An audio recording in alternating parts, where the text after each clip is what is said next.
May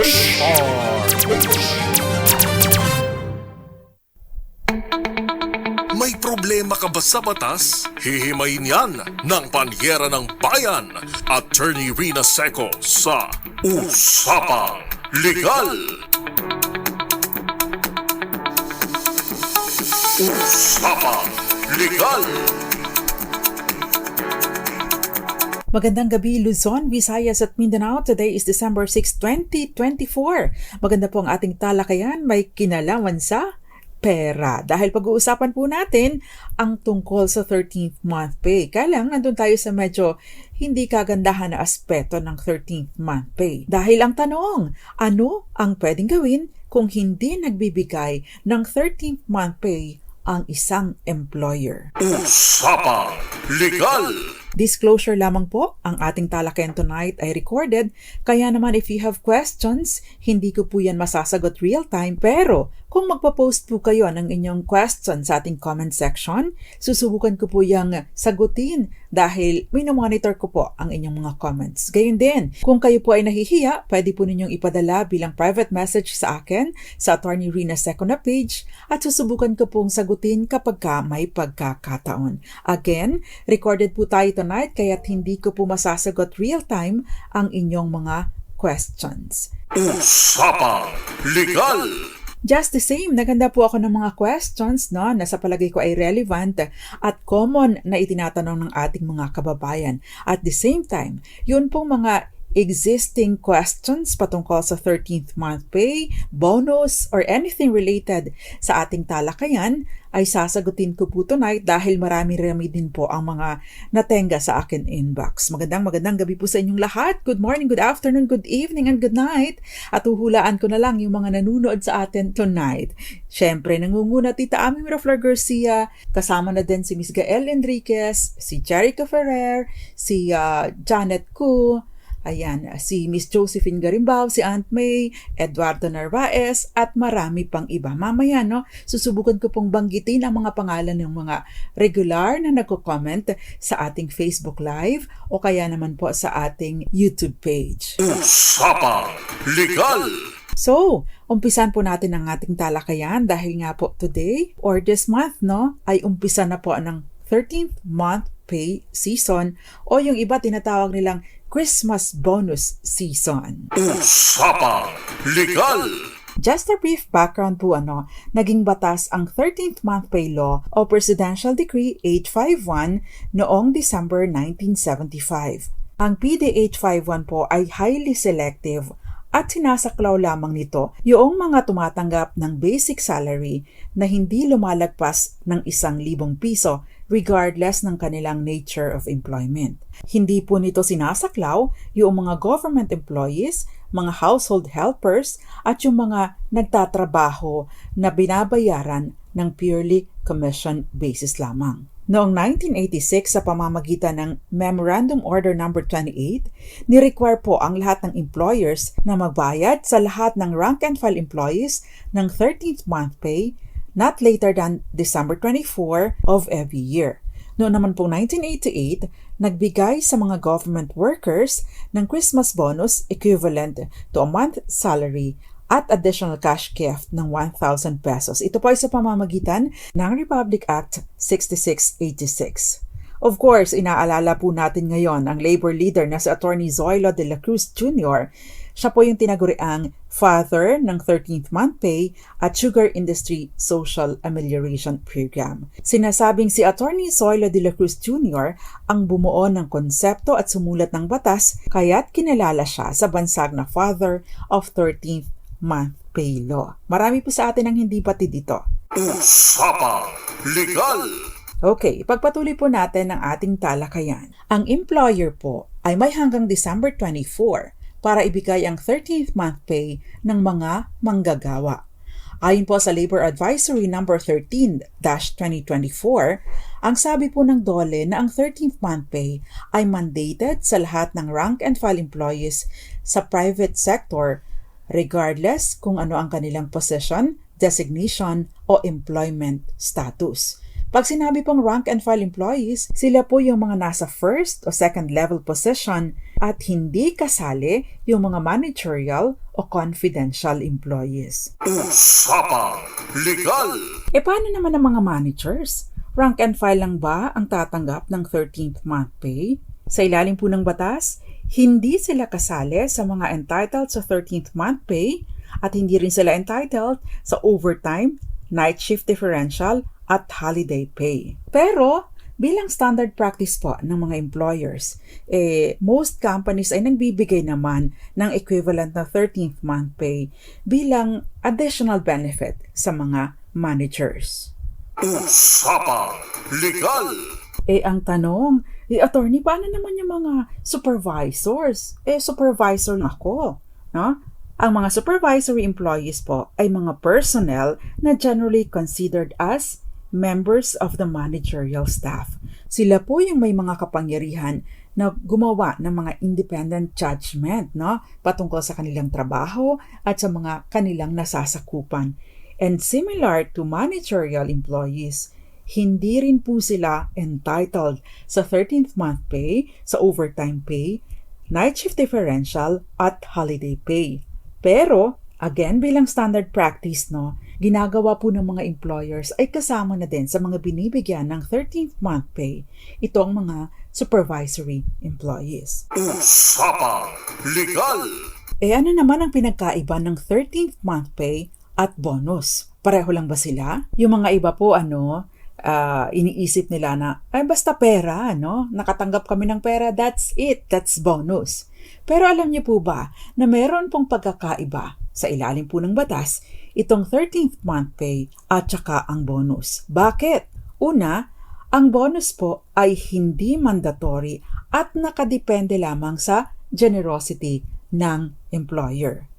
Ang 13th month pay ay sinasaklaw po ng batas at sinasabing ang pagbibigay nito ay mandatory at hindi maaaring ipagwalang bahala o deadmahin o hindi ibigay ng mga employers. At kung hindi ito ibibigay, meron pong kaukulang parusa na isinasaad sa ilalim ng batas. Usapang Legal!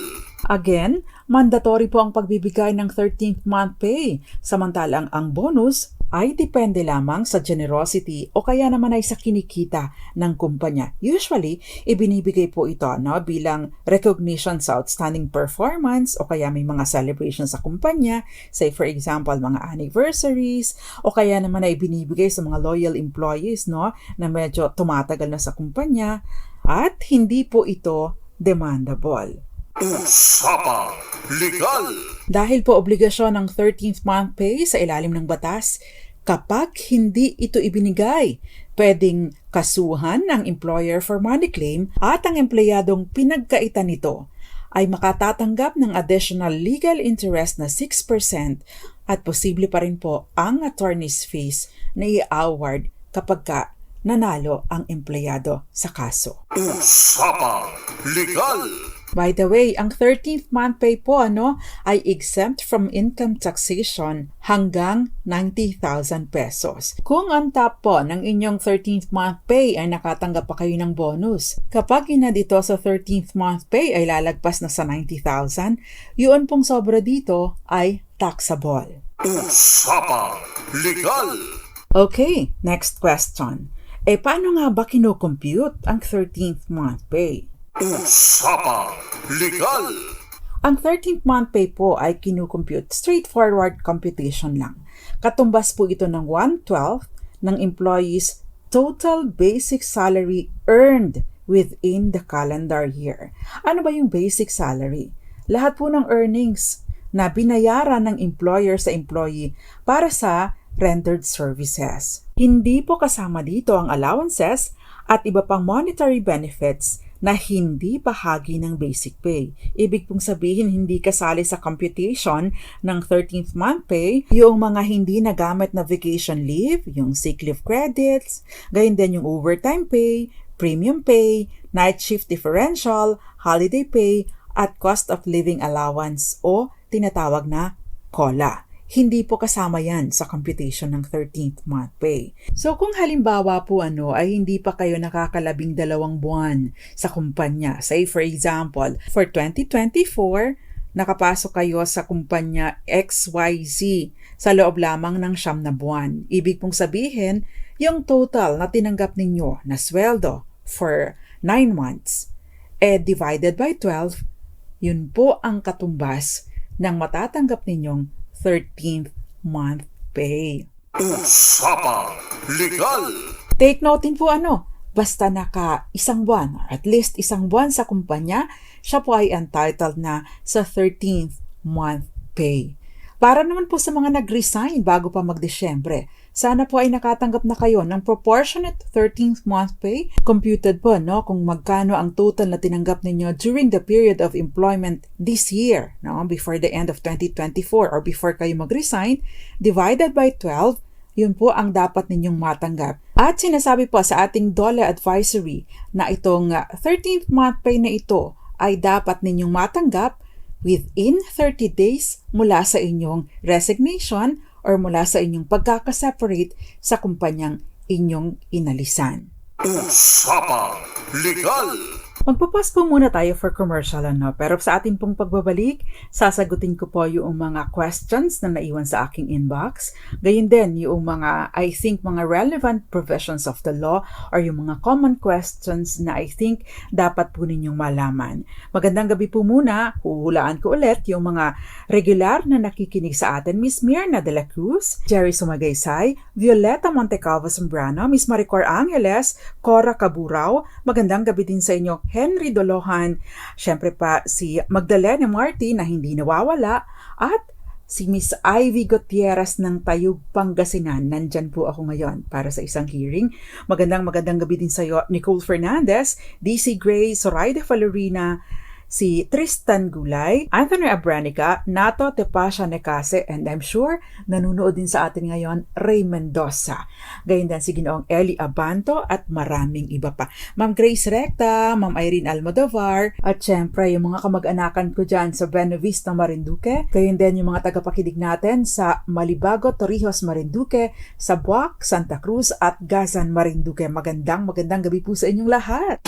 Kayo'y nakikinig sa Usapang Legal kasama si Attorney Rina Seco.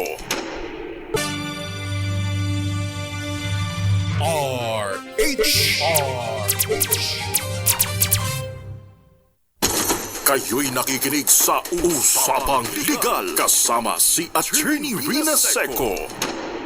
Usapang Legal! Nagbabalik po ang Usapang Legal kasama ang Panyera ng Bayan, Attorney Rina Seco ngayong December 6, 2024. Usaping 13th month pay, usaping bonus, in short, usaping pera. Masayang talakayan, except, na tonight, bibigyan natin ng solusyon kung sakasakaling hindi po kayo binibigyan ng 13th month pay ng inyong employer. Lalong-lalo na para sa mga nagdaang mga taon. Kung ngayon po wala pa kayong natatanggap, ay bigyan po ninyo ng hanggang December 24.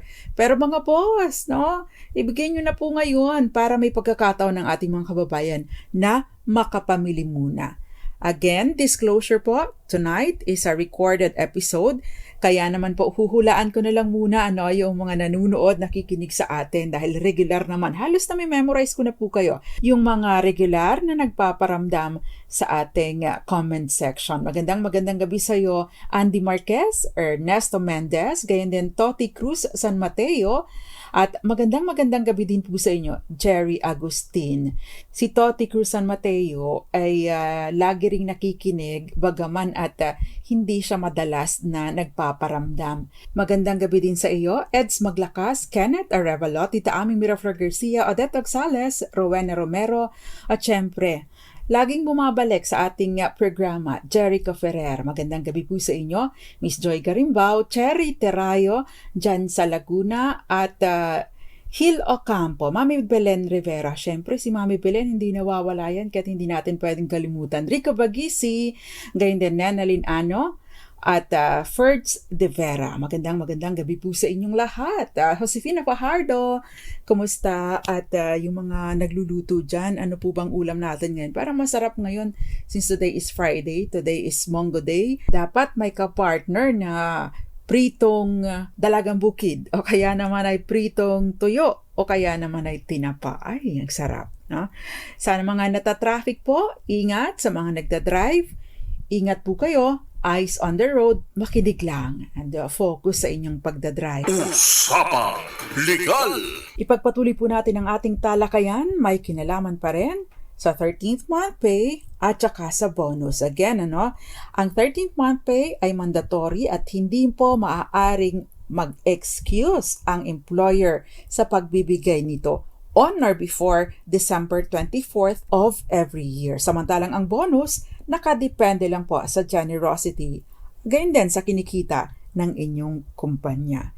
Binanggit na po natin na ang mga supervisors at ang mga managers ay hindi entitled sa 13th month pay, pero naging kagawian na po ng ating mga employers na magbigay nito. Dahil syempre, ang mga supervisors and managers mabibigat din po or mas mabibigat po ang mga tasks nila at mga obligasyon nila para sa kumpanya. Binanggit na din po natin na ang 13th month pay ay 1/12 ng inyong total earnings para sa taon, except hindi po kasama sa computation yung overtime pay, yung COLA, hindi rin po kasama sa computation yung night shift differential, holiday pay, at kung ano-ano pang mga incentives na ibinibigay sa inyo. Nakabatay lamang po ito sa basic pay. Usapang Legal! Okay, so again, hindi po kasali sa computation ng 13th month pay ang bonuses, incentives, commissions, allowances, overtime pay, holiday pay, unpaid leaves, kaya din yung mga night shift differential, unused vacation leave, at unused sick leave. Usapang Legal! Ang tanong, attorney, pwede mang ma-exempt sa pagbabayad ng 13th month pay ang boss ko? Ipinaliwanag na po ng DOLE na hindi maaaring mag-apply for exemption o deferment. Hindi raw po nila aaprubahan. Pero may pagkakataon po na kung ang employer naman ay in distress, maaari daw po silang umapela sa DOLE. Sino nga ba yung mga distressed employers? Dapat siya po ay tinuturing na financially distressed, as determined by the Department of Labor and Employment, at dapat makapag-submit siya ng financial documents para patunayan ang kanyang insolvency. Usapang Legal! At para naman po makatiyak ng ating mga employers ay nagkukumply dito sa pagbibigay ng 13th month pay, every January 15th of the following year. And for this year, sa January 15, 2025, kailangan pong mag-submit ng report sa DOLE ang mga employers. Yun pong mga DOLE provincial and regional offices na may jurisdiction sa workplace ay inaatasan na i-monitor yung mga employers sa kanilang nasasakupan sa compliance dito sa pagbibigay ng 13th month pay. Usapang Legal! Kaya pagdating po ng December 24 at hindi pa nabibigay ang inyong 13th month pay, pwede po kayong tumawag sa DOLE. Pwede po ninyong isumbong ang inyong employer na hindi nag-comply sa pagbibigay ng 13th month pay on or before December 24, 2024. Usapang Legal! Ito po ay pending na question sa aking inbox. Ang tanong, attorney, ang kasambahay po ba ay may karapatang mag-demand ng 13th month pay? Abay, opo, sa Republic Act 10361, Ito yung tinatawag nating Domestic Workers Act o Batas Kasambahay. Naging batas po noong 2013. Sinasabi po doon sa IRR or Implementing Rules and Regulations sa Batas Kasambahay, yung mga karapatan and privileges ng mga kasambahay natin. Una, karapatan po nila yung minimum wage at pangalawa, yung mga benefits, kasama na po dito yung service incentive leave na 5 days kada taon at 13th month pay. Ang sinasabi po ng Section 8 ng IRR, ang kasambahay na nakapag-render ng at least isang buwan sa serbisyo ay entitled sa 13th month pay at hindi po ito dapat na bababa pa sa 1/12 ng kanyang basic salary earned in a calendar year at dapat mabayaran not later than December 24 ng taong ito. Usapang Legal! Next question, nasa inbox po natin ito, si Emma Rubio. Magandang gabi sa iyo, Miss Emma. I hope you're watching tonight. Meron po akong kakilalang empleyado na gusto nang umalis at magpabayad dahil hindi na sila masaya sa trabaho. Hindi po sila magkasundo ng boss dahil nagdidemand sila na bayaran sila. Ang ginawa ng boss, binigyan sila ng 15 days sa separation pay plus 13th month pay for 4 months. Kaso ayaw po nila, gusto po nila ay 18 days daw. Ano po ba ang tama? Usapang Legal! Kapag po ang isang empleyado ay nag-resign, hindi po siya entitled sa separation pay, maliban na lamang kung ito ay nasasaad sa kanyang kontrata o kaya naman po ay merong company policy na nagsasabi na tatanggap pa rin siya ng separation pay o kaya naman kasama ito sa collective bargaining agreement nila sa kumpanya. Kung wala po yung ganito, hindi po demandable ang separation pay. Pero baka naman po ang sinasabi po ninyo ay magre-retire na lang, kung ito po ay qualified na for early retirement. Ang sinasabi po ng batas patungkol sa retirement pay, ang computation po nito is 22.5 kada taon sa serbisyo. So kung ang pinatutungkulan po nito ay retirement, mali nga naman po na 15 days per year of service. Dahil sa retirement, ang computation po ng half month ay 22.5. Usapang Legal! Ipagpatuloy po natin ang ating talakayan. Question mula kay Chris Mariano na ipinadala sa ating inbox. Sabi ni Chris Mariano, paano daw kung ang 13th month pay ay sinama sa sahod ng November 30?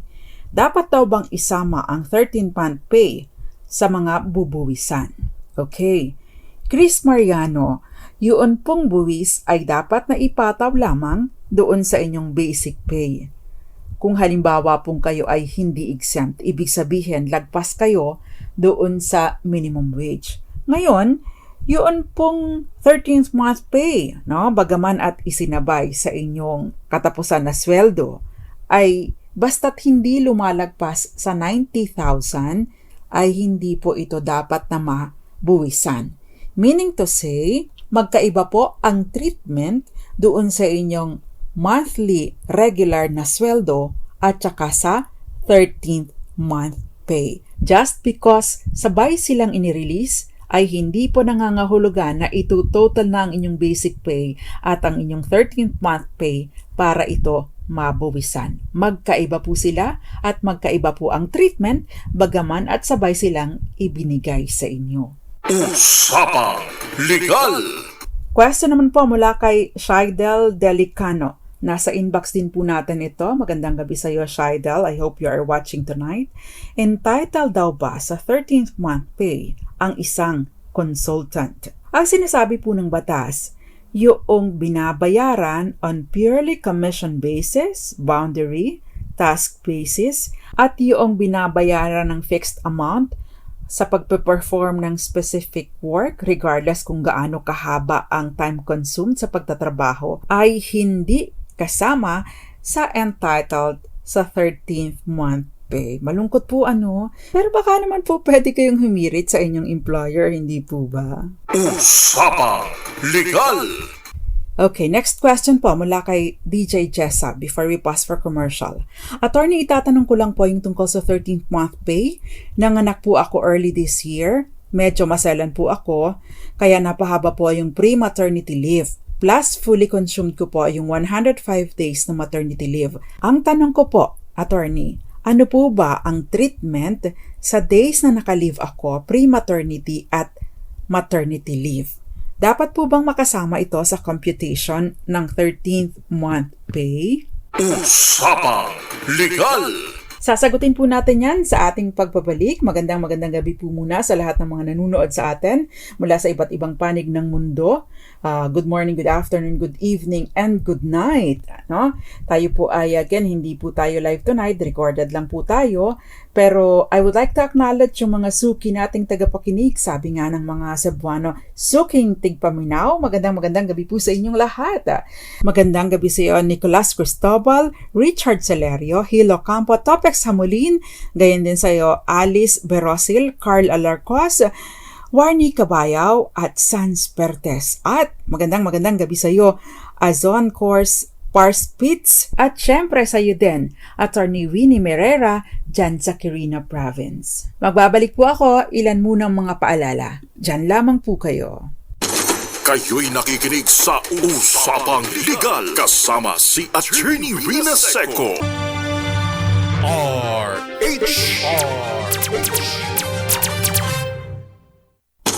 Kayo'y nakikinig sa Usapang Legal kasama si Attorney Rina Seco. Attorney Rina Seco po para sa Usapang Legal at tinatalakay po natin ngayon ang tungkol sa 13th month pay o yung iba tinatawag na Christmas bonus. Kanina po, before we pause for commercial, binasa po natin yung question ni DJ Jessa. And DJ Jessa, I hope you are watching tonight. Ang question po niya, yung tungkol sa 13th month pay, dahil siya daw po ay nanganak early this year at medyo maselan ang kanyang pagbubuntis, kaya naman napahaba ang kanyang leave. Meron siyang pre-maternity leave plus fully consumed niya yung 105 days na maternity leave. Ano daw ba ang treatment sa days na nakalive siya, yung bago pa siya manganak at noong siya ay manganak? Ang question po natin doon sa pre-maternity leave, ibig sabihin yung bago pa siya manganak. Yun po ba ay with pay or without pay? Nagmamatter po ito kasi kung without pay, makapagpapaliit po ito ng inyong 13th month pay because, again, ang computation po ng 13th month pay, yung basic pay actually earned. So, ibig pong sabihin, kung absent kayo at no pay, hindi po yun kasama doon sa makukompute because hindi naman po kayo bayad. Pero kung paid leave po ito, dahil meron pa kayong mga entitlements for leave, yun pong kinita ninyo sa panahon na ito ay kasama pa rin sa computation ng 13th month pay. Again, kung ito po ay paid leave. Samantala, doon po sa panahon na nag-avail kayo ng maternity leave, ang nagpapasweldo po sa inyo at the time na kayo ay naka-maternity leave ay ang SSS and therefore hindi po ito kasali doon sa basic salary and therefore yun pong tinanggap ninyo habang kayo ay naka-maternity leave ay hindi kasali sa computation ng 13th month pay. Usapang Legal. Okay, so I hope DJ Jessa nakikinig ka ngayon at nakuha mo yung sagot sa inyong katanungan. Magandang gabi po muna, Miss Charo Abraham na I'm sure nanunood sa atin ngayon, Kuya Mario Manuba, at magandang gabi din sa iyo, Carly Joy Acelo. Next question po, patungkol sa mga security guards. Yun pong mga security guards ay entitled sa 13th month pay. In the same way, kasama rin po yung mga construction workers basta't employed sa private sector at nakapagtrabaho na ng at least 1 month during the calendar year. So, entitled po ang mga construction workers sa 13th month pay. Usapang Legal. Next question po. Attorney, ang asawa ko po ay family driver. Yung mga kasambahay po sa amo nila, meron pong 13th month pay na galing mismo sa amo at maaga pong naibigay. Ang asawa ko po walang natanggap kasi wala naman daw pong obligasyon sa labor code. Pwede po bang kasuhan ito dahil po merong favoritism?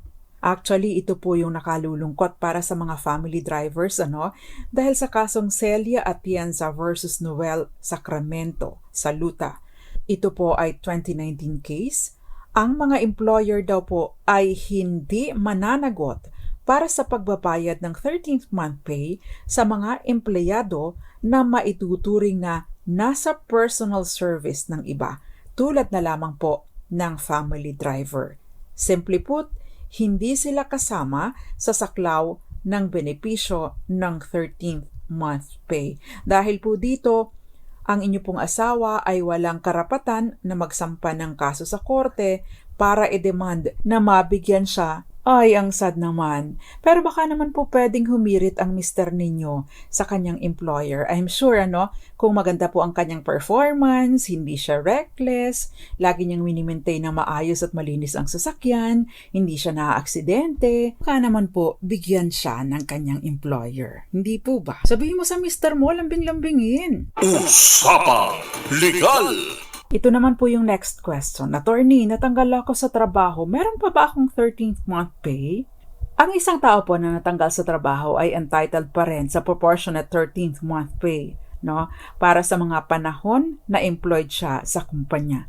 Ibig pong sabihin, kung mula January hanggang November ay employed ang isang manggagawa at pagkatapos ay natanggal siya sa trabaho sa kung anumang dahilan, ibig pong sabihin, yung mga kinita niya mula Enero hanggang Nobyembre ay ito-total po ito divided by 12 and yung 1/12, yun po ang proportionate 13th month pay na dapat matanggap ng isang empleyado bagaman at siya ay natanggal sa trabaho. At sinasabi po ng batas, ang 13th month pay na ito ay dapat na maipagkaloob sa kanya or mai-release sa kanya within 30 days matapos siya ay ma-separate sa trabaho. By the way, kapag ka po ganito, hindi lang yung 13th month pay ang dapat na i-release. Yung kabuuan po ng final pay ay dapat mai-release sa kanya within 30 days mula sa pagkakatanggal niya sa trabaho. At kung nanghihingi po ng employment certificate ang isang empleyado, regardless kung ano man ang dahilan ng pagkakaseparate niya sa trabaho, entitled po siya na mabigyan ng Certificate of Employment o COE within 3 days from the date of request. Take note regardless po kung ano ang dahilan ng pagkakaseparate niya sa trabaho. Usapang Legal! Uy, pareho din pala yung question ni Roderick kasi sinasabi niya, nag-resign po ako sa trabaho. May makukuha pa po ba kaya ako na 13th month pay ngayong December 24?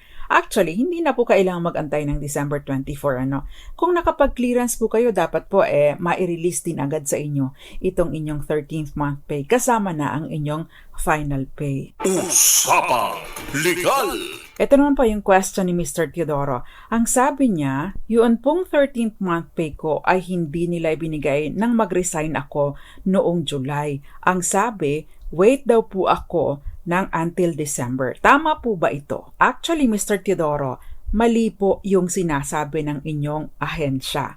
Dapat ay within 30 days from resignation ay matanggap po ninyo yung proportionate 13th month pay. Sa mga resigned employees po, kapag ka po kayo ay na-separate sa inyong employment, dapat po ay ma-release agad ito sa inyo at hindi na kailangan pang antayin na umabot ng Disyembre ang pag-release nito. Again, ang sinasabi po ng DOLE Labor Advisory, within 30 days, dapat ito ay ma-release sa inyo. May pagkakataon, nire-require na dapat muna kayong makapag-clearance. Bakit?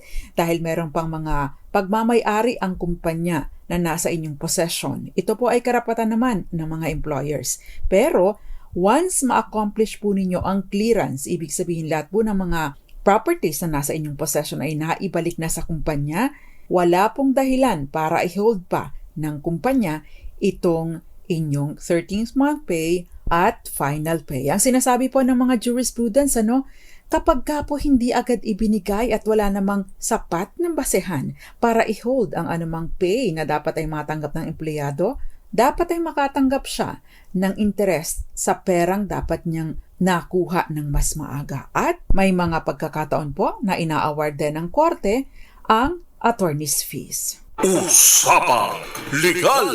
Ito naman po para sa last question, Padala po sa atin ni Evangeline.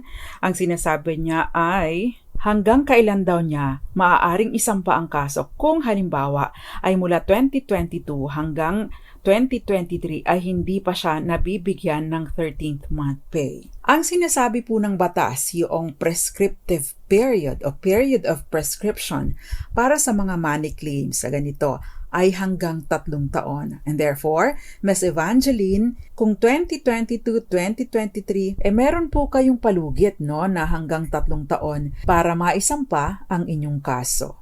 So, ibig pong sabihin, yung syempre, yung 2022, hanggang 2025, maaari nyo siyang i-claim. Yung 2023, hanggang 2026, maaari nyo siyang i-claim. Pero pagsabayin nyo na po para isahan lang, hindi po ba? Usapang Legal! Paalala lamang po para sa may mga hindi binibigay na pera, ibig sabihin hindi nababayaran sa kanilang mga benepisyo. Again, hanggang 3 taon lamang po, maaari kayong magpasaklolo sa DOLE or sa NLRC para isampa ang kaso laban sa employer na hindi nagbibigay ng inyong benepisyo. Usapang Legal! Okay, bago po tayo magtapos, gusto ko pong i-sum up yung mga basic principles para kung meron mang mga questions na hindi ko nasagot, more or less at least alam po ninyo yung kasagutan sa inyong mga questions. Una, lahat po ng rank and file employees ay entitled sa 13th month pay. Pangalawa, ang 13th month pay ay katumbas ng 1/12 ng kinita ng manggagawa sa buong calendar year. Pangatlo, bagaman at employed for the entire year ang empleyado, kung siya ay nag-maternity leave, mas mababa po ang kanyang matatanggap na 13th month pay dahil yung period na naka-maternity leave siya ay hindi kasama doon sa tinatawag na basic salary dahil ang SSS po ang nagpasweldo sa kanya. Pang-apat, mandatory po ang pagbibigay ng 13th month pay at dapat itong maibigay on or before December 24. Pang-lima, maari lamang makaiwas sa pagbabayad ng 13th month pay ang employer kung mapatunayan niya sa DOLE na siya ay financially distressed. Pang-anim, yung mga pagkakataon pong absent without leave, ibig sabihin unpaid leaves, ay nakakapagpababa sa 13th month pay dahil ang batayan po ng 13th month pay ay yung basic salary earned o tinanggap. So pag nag-absent without leave at ito ay hindi paid, mababawas po yun doon sa i-compute na basihan ng 13th month pay. At pampito, ang empleyadong hindi nabigyan ng 13th month pay ay maaring mag-file ng claim laban sa employer sa DOLE o kaya naman po ay sa NLRC sa loob ng 3 taon mula nang hindi siya mabayaran. Ito po ang tinatawag na prescriptive period. Usapang Legal! So ladies and gentlemen, there you have it. Yan po ang ating usapang legal ngayong gabi. At I hope meron po kayong natutunan sa ating talakayan tonight. Magandang gabi po muna sa inyo, Felix Falcotelo. Gayon din, kumusta na kaya si Ginoong Wilson Aldea dyan sa Zambales? At syempre pa, Moonbeats, magandang gabi sa iyo. Alan Evaristo, Marites Liedo, Ed Simbulan Flores, at maraming iba pa. Si Ginoong Iton Bulalayaw, gayon din si Tony and Ray Martin dyan sa Quezon City. Magandang gabi po sa inyo. At magandang gabi din sa inyo, Aldos Villamater, Miss Charo Abraham, at maraming iba. Magsama-sama po ulit tayo sa Monday para sa isa na namang mahalagang talakayan patungkol sa batas, sa ating mga tungkulin at sa ating mga karapatan. At dahil weekend po ngayon, ingat po kayo sa pag-uwi dahil I'm sure napaka-traffic tonight. At para po sa mga magsha-shopping, beware of your surroundings, no? Wag na magsusuot ng mga bonggang-bonggang alahas, para low profile lang at para hindi maging attractive sa mga mandurukot. Again, happy weekend po sa inyong lahat and advance Merry Christmas. Enjoy your shopping! Antabayanan po ang susunod na programa, ang programang Lunas at Lunas Extension para sa mga mahahalagang impormasyon tungkol sa kalusugan. Ako po ang panyera ng bayan, Attorney Rina Seco para sa DZRH, una sa Pilipinas, una sa Pilipino. Sumainyo ang mga dagdag kaalaman sa batas. Hatid ng Panyera ng Bayan, Attorney Rina Seco sa Usapang Legal.